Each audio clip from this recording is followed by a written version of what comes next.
Okay, so what is your name? My name is Pooja. And please tell me your version of the legend of La Llorona. I heard La Llorona from one of my childhood neighbors' moms. They were from Mexico City, and she used to always tell it to us when we would come home late or we didn't listen to her.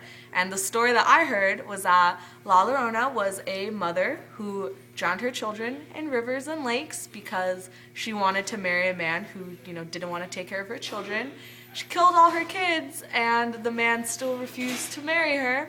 She ended up going up to the gates of heaven, and they asked her what she had done to her children, and they refused to let her in, saying that she was doomed to wander the earth until she brought back all of her dead children.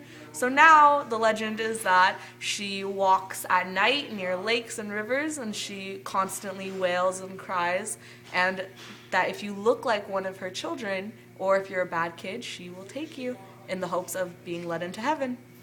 And that's my story. Yee!